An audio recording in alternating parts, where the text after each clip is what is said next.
আজকে পালা দিছে শরীয়ত এবং মারিফত।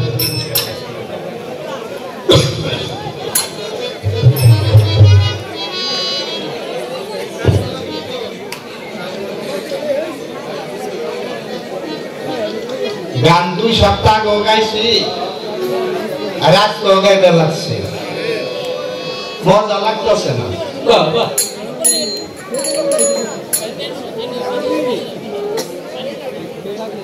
একটাই মা একটাই সন্তান, চেহারা ও সন্তানের ওইটাই আর মা ও ওইটাই। চেহারা গুলো ঘুরে নাই, সন্তানও ঘুরে নাই, মাও ঘুরে নাই।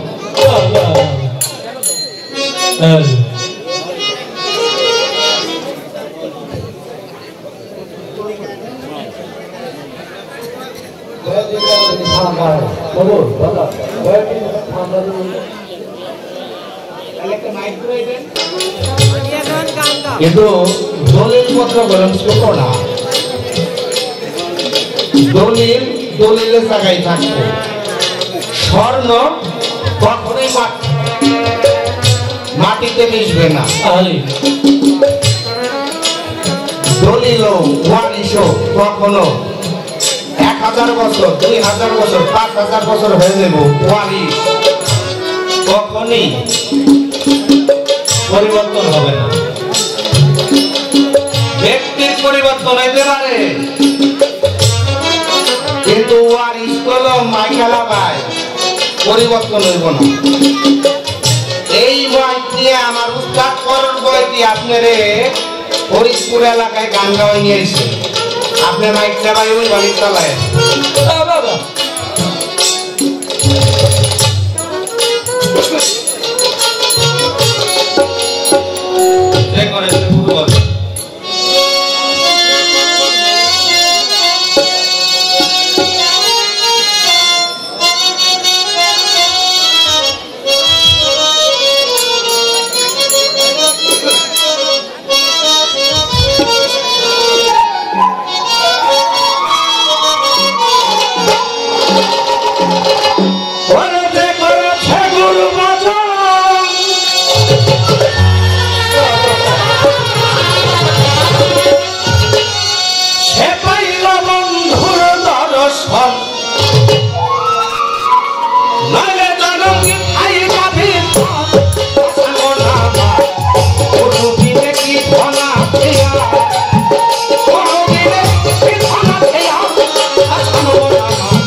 উপহার দিতে চাই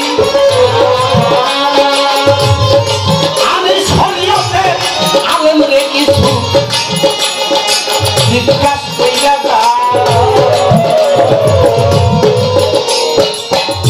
শরীয়ত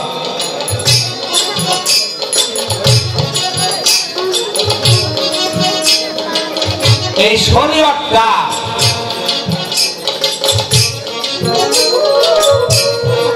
কোন ধাতু দ্বারা সৃষ্টি আপনার কাছে আমার জানার বিষয় এটার ভাব অর্থ কি শরীয়ত কোন ধাতু দ্বারা সৃষ্টি ওই ধাতুটার নাম কি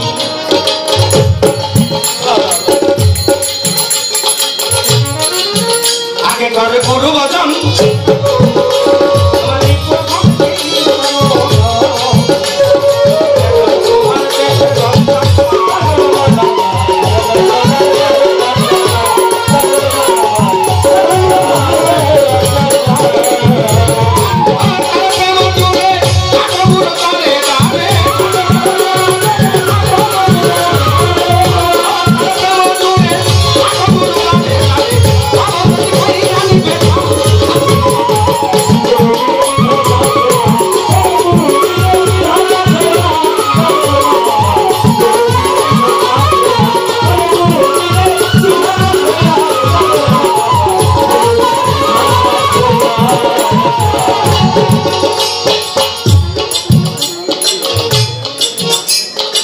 কথা জিজ্ঞাসা করলাম একটা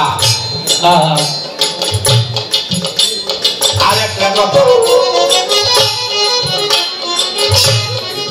সর্বপ্রথম ফজরের নামাজ মানব জাতির আদি পিতা সফিউল্লাহ তারে যখন ফজরের টাইম সুবেহ সাদিকের টাইমে উনাকে রূহ দিল আল্লাহ তাআলা বানায়া তখন উনি ফজরের নামাজটা পড়ছে উনি একজন নবী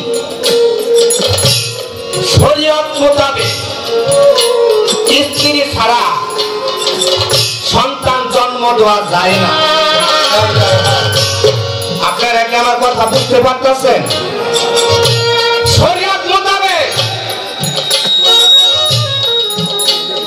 একজন অর্ধঙ্গিনী ছাড়া পরিবার ছাড়া সন্তান জন্ম দেওয়া যায় না মা খাওয়ার সাথে যে কোনো এক ব্যাপারে আদম সফিউল্লাহ তর্ক হয়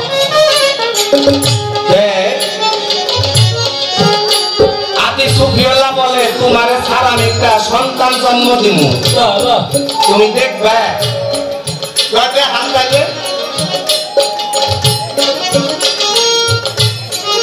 সন্তানকে একটা জন্ম দিছে আমার কথা ওই পাণ্ডটার নাম কি আর ওই পাণ্ডটার আকৃতি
কথা শরীয়তের আলেম সাহেব 40,000 টাকা বাইনা নিছেন আজকে 40,000 টাকার গানগুলো গায়ে দিয়ে যাবে বাবা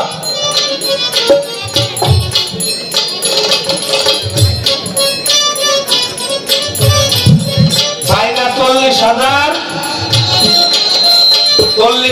টাকা গান আলেম সাহেব আজকে গায়ে দিয়ে দেবে বাবা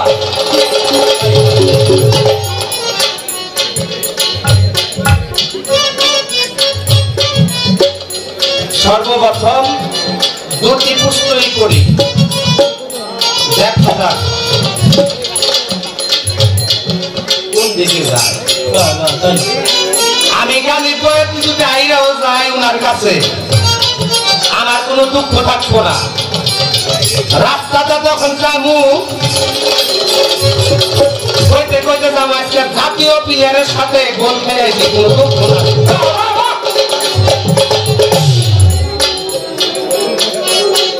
আসলে গান হইব না 40,000 টাকার গান গাওয়া লাগবে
যদি ভুনা এতটুকু তরকারি হয় 2-3 দিনে ভাত খাই উঠবে কর মতো কইছি আপনি উত্তরের মতো উত্তর দিয়েন আমি যদি আপনার কাছে আইরা যাই কোনো দুঃখ না আমি স্যালেন্ডার কইরা নিছি যদি গোল খাইও যাই রাস্তা ধরে কইতে কইতে যান জাতীয় প্লেয়ারের লগে গোল খাইছি আমার কোনো সমস্যা নাই আপনি হলো আমার সিনিয়র বয় তাই তাই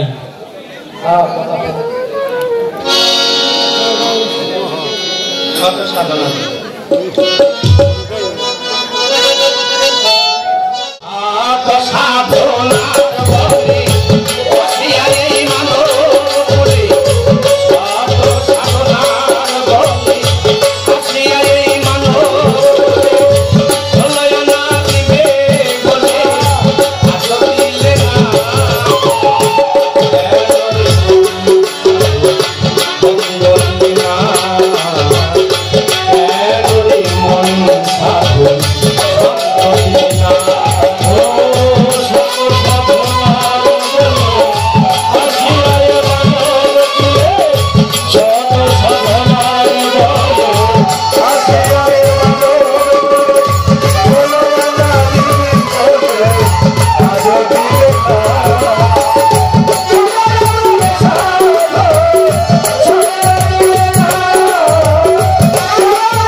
আপনারা গেলাম জানেন আমি আপনাদের এলাকার সন্তান আমার চলন ধরন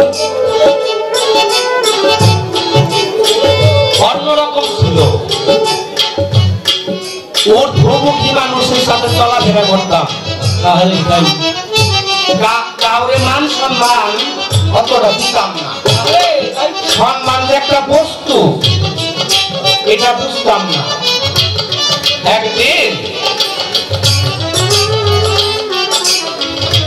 আগে তো ফিতা গেছে চলো তারপরে সিঁড়ি গেছে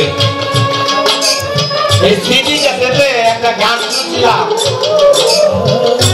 মাতাল কবি রাত্রাগ্রাম সাহেবের চাদরগণের বাবা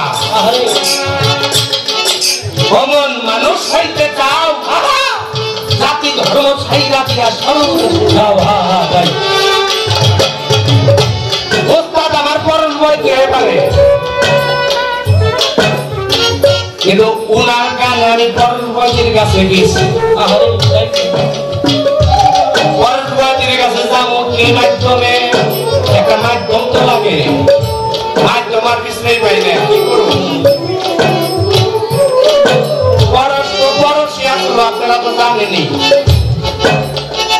পরশ বইয়ের একটা ছেলে আছে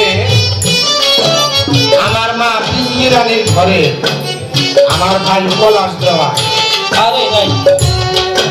আমার ভাই আরেকটু শুনলো আমি ভাই বললাম মেয়ে ভাই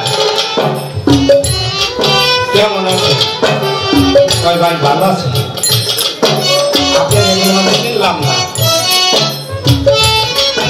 আমি তো এখন চিনবেন না ভাই আমি হইলাম লক্ষ্মী প্রসাদ বিকাশ আপনার বাবার কাছে না আমার থাকার অনেক শখ একটা কথা বলেন আপনার বাবার কাছে নিয়ে যান নিয়ে গেল গাপা প্রেমের মাধ্যমে গাপা ওই পাগল সন্তানরা তোমার কাছে আপনি করে কয় না তোমার কাছে গান শিখবার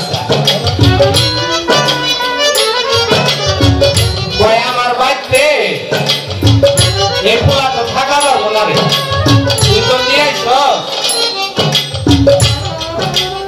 মানিক বয়সে জ্বালা যন্ত্রণায় গেছে গা মানিককে দোয়া করে দিছি অনেক বড় শিল্পী হইব গরিব বয়সে দোয়া করে দিছি অনেক বড় শিল্পী হইব লাস্ট বেলা তুই একটা নিয়ে আইস যা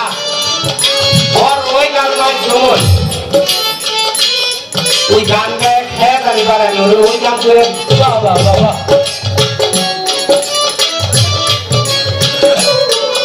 আমি তো বড় সুখী বেশি পারুন না রে বই আপনি পাশে খাড়ায় খাড়ায় গান গায়ে জানি খাইয়া যান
আজকে নির্ধারিত করে দেওয়া হয়েছে ইলমে শরিয়াত, ইলমে মারিফত। ইলমে শরিয়তের ভূমিকায় রেখেছেন আমি চন্দ্র আমাকে, ইলমে মারিফতের ভূমিকায় রেখেছেন গালিব দেওয়ানকে। মারফতের পালা পেয়ে সুন্দর গান করলেন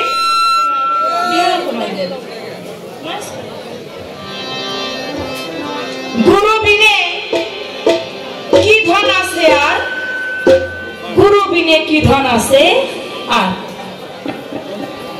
তো মারফত পালাটা একটু ভিন্ন বিষয়। তো গুরুর পালায় যে গান গাওয়া হয় সেই গানগুলি যদি আবার মারফতের পালায় গাওয়া হয় তাহলে পালাটা কিন্তু কেমন যেন এটা মনে লাগে না, লাগে ভাই?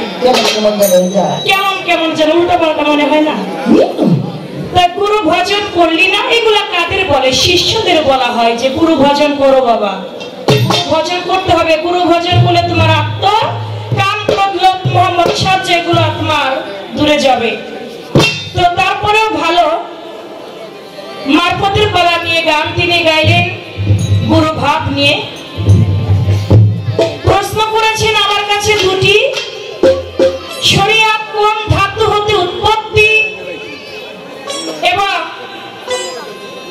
আদম আলাইহিস সালামের একজন সন্তান হইল,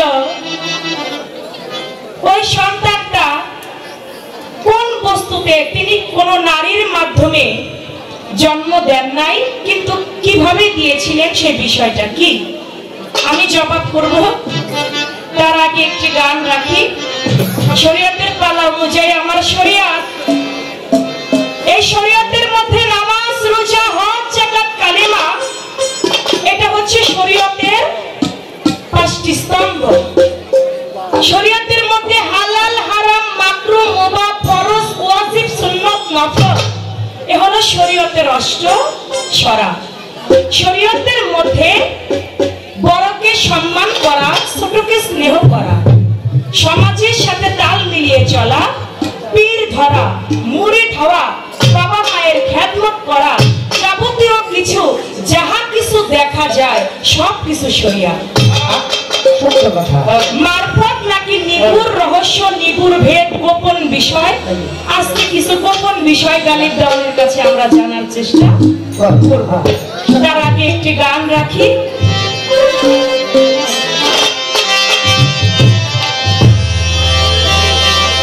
আওয়াল আখের জাহের বাতু, আওয়াল আখের জাহের রাতে, যুগে যুগে মুস্তাফাইরে উদয় হইল মুস্তাফা।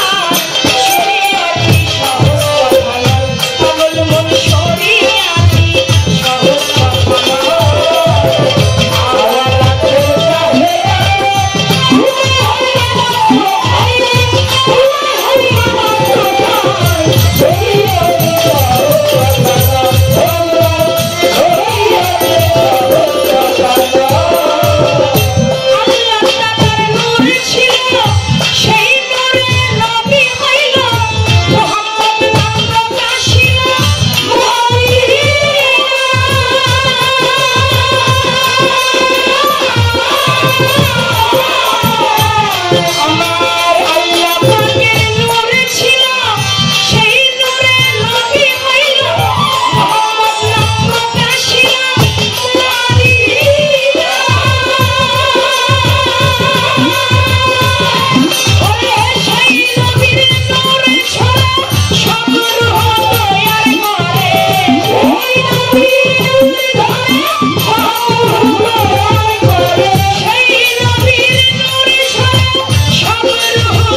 বিষয়টা।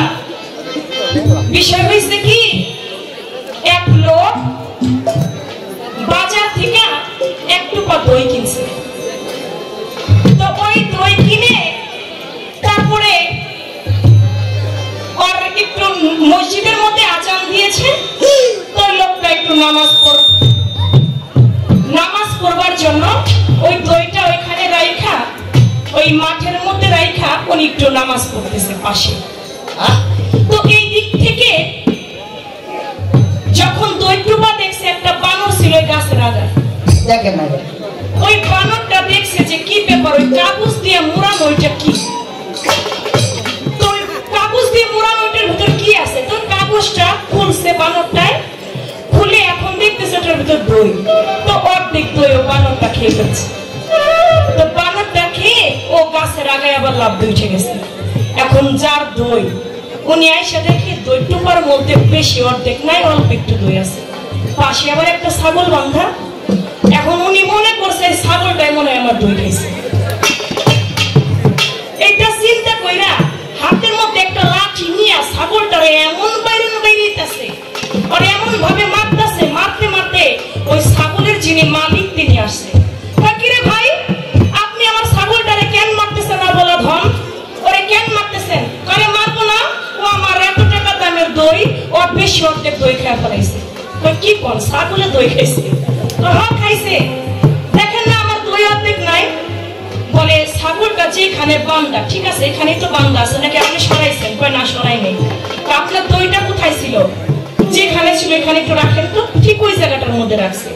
এখন ছাগলটাকে তাড়া করে ওই পর্যন্ত, কিন্তু ছাগলের দড়িটা রশিটা ওই পর্যন্ত যায় না।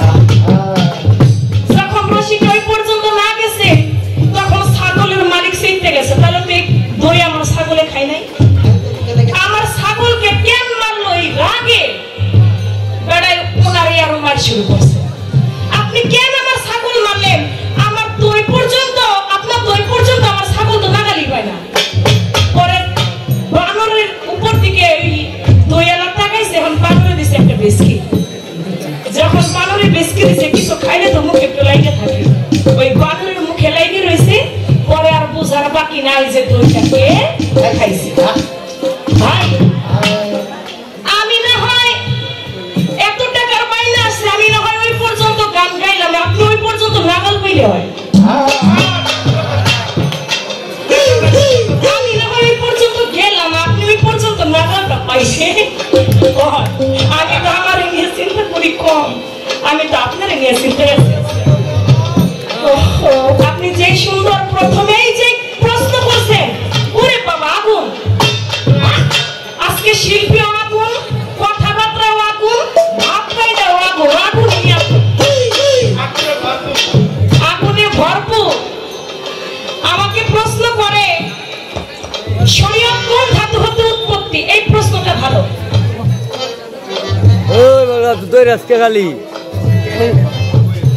গালিব ভাইকে আলম বাবুর্চি ভাই 500 টাকা দিয়েছেন। আলম বাবুর্চি ভাই এসেছেন, আমার একজন আত্মার মানুষ, আমার ভাইয়ের প্রতি সালাম জানাই, আসসালামু আলাইকুম।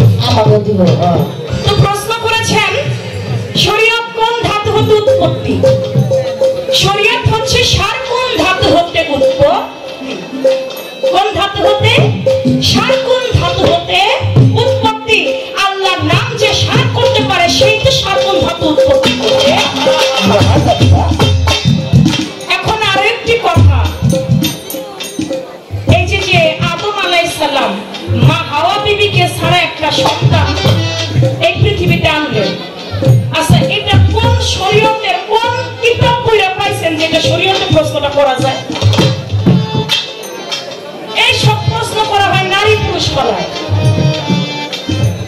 যে নারী ছাড়া, তোমার মতো একজন নারী ছাড়া আমার মতো একজন পুরুষ একটা সন্তান জন্ম দিছিল, কি এরকম কথা না? মুরব্বী, মুরব্বীর বাবা না, তারপরেও ভালো। আদম আলাইহিস সালাম মা হাওয়া বিবিকে ছাড়া তিনি একটা সন্তান জন্ম দিলেন। কিসের ভিতরে জন্ম দিলেন সেই বস্তুটার নাম আপনারা আপনারা সবাই জানেন একদিন মা হাওয়া বিবি এবং আদম আলাইহিস সালাম দুজনের মধ্যে একটা তর্ক শুরু হয়ে গেল। মা হাওয়া বিবি বলে, আমার রোজ থেকে সন্তান সন্ততি জন্ম নেয়। আদম আলাইহিস সালাম বললেন, না, আমার বীজ থেকে সন্তান জন্ম নেয়। দুজনের মধ্যে একটা তর্ক বিতর্ক সৃষ্টি হলো। পরক্ষণে হাওয়া বিবির যে রোজ, ওই রোজটা একটা শিশির মধ্যে রাখা হলো। দেখা গেল ওই শিশির মধ্য থেকে কিছু পোকা মাকড়, এই যে যোগ পোকা মাকড়, এগুলা সৃষ্টি হইল। আদম আলাইহিস সালামের বীজটাকে একটা শিশির মধ্যে, কোন বস্তু? একটা শিশির, একটা শিশির মধ্যে, একটা পাত্র, শিশি পাত্রের মধ্যে রাখা হলো। দেখা যাচ্ছে ওই শিশির মধ্যে থেকে জন্ম নিল কে? শীষ নবী। জন্ম নিল শীষ নবী। তখন বোঝা হলো, মা হাওয়া বিবিকে বুঝাইলেন, দেখো তোমার রোজে কখনো সন্তান সন্ততি জন্ম নেয় না, বাবার বীজেই সন্তান জন্ম নেয়। জমিতে যে ফসল তুমি বুনবে সেই জমিতে সেই ফসলই হবে। তুমি যদি জমিতে পাট বুনো, তোমার জমিতে কখনো ধান হবে না।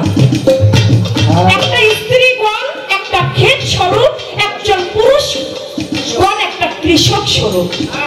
জমিতে যে ফসল বুনবে সেই ফসলই হবে। এই জন্য এটা সূরা নেসার মতো এটা প্রমাণ করেছে।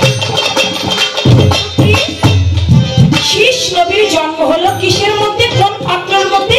একটা শিশির মধ্যে জন্ম নিল। এই ছিল আপনার আরেকটি কথা, আমি তার জবাব করলাম। এবার আপনার কাছে আমার প্রশ্ন থাকবে, যেহেতু আপনি মারফতের পালা নিয়েছেন, ছোট বাজার, আপনি বলবেন একদিন হযরত আলী করিমুল্লাহ ওয়াজহু, আমার আল্লাহ পাক হযরত আলীকে আমার দয়াল নবীর কাছে জিবরাইলের মাধ্যমে একটা আয়াত পাঠাইলেন আল কোরআনের, যে আমার দয়াল নবীর কাছে একটা আয়াত নাজিল করলেন। যখন ওই আয়াতটি নাজিল করলেন, নাজিল করার পরক্ষণে আবার পাশে ছিল হযরত আলী। হযরত আলীর মহব্বতে আমার আল্লাহ পাক কোরআনের ওই আয়াতটি আবার উঠিয়ে নিলেন। আপনি বলবেন হযরত আলী শরীয়তের বাপ, মারফতের চেরা। এই মারফতের চেরা হযরত আলীকে মহব্বত করে একটা আয়াত আল্লাহ পাক দয়াল নবীর উপর নাজিল করলো জিবরাইলের মাধ্যম দিয়া। আবার ওই আয়াতটা হযরত আলীকে ভালোবেসে ওই আয়াতটা উঠাই নিল। আপনি বলবেন কোরআনের কোন সূরার কোন আয়াতটা উঠাই নিয়ে গেল? আর উঠাই নেবার কারণে বা কি? এই একটি কথা। আরেকটি কথা থাকবে আপনার কাছে, যেহেতু মারফতের চেরাক মাওলা আলী ছোট, তিনি গভীর রাত্রে বেলায় খালি পায়ে খালি গায়ে এক হাত আকাশের দিক উত্তোলন করে এক পা উঁচা করে তিনি একটা মারফতের সাধনা করেছেন। আপনি বলবেন এক হাত উঁচা করে, এক পা উঁচা করে, খালি গায়ে খালি পায়ে গভীর রজনীতে তিনি একটা পাহাড়ের চূড়ায় মারফতের একটা সাধনা করেছে। কি সাধনাটা তিনি করেছে?